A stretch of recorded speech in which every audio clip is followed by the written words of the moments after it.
So walking along, I'm walking through this little pinch point, and the reason it's a pinch point is because there's a little irrigation ditch running down, and so they left some of these hardwood trees standing right there, and on both sides of it are thick pines. You can see the pines over there on that side, and then over here you got some pretty thick pines.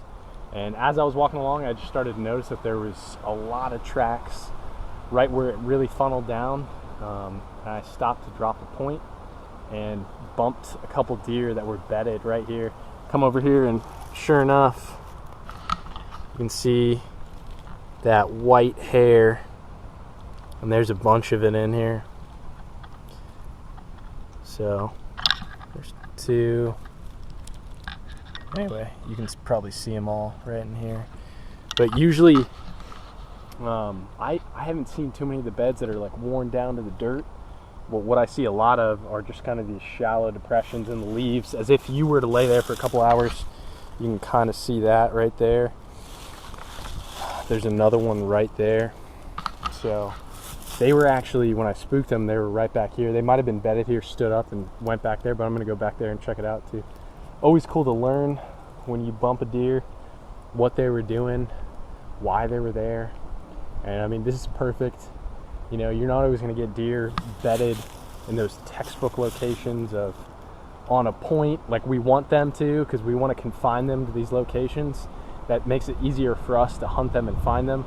But a lot of times people overlook the edge, and these deer were just bedded on the edge of some thick pine, overlooking a little bit of open hardwood, and that's all they needed.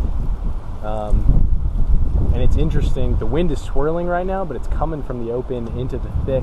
Usually you'd think they'd want that wind coming from the thick over their back and they can see out in the open, but it appears that that was not the case. Also, my wind was blowing right to them, and they didn't bump until I was, I don't know, 25 yards from them.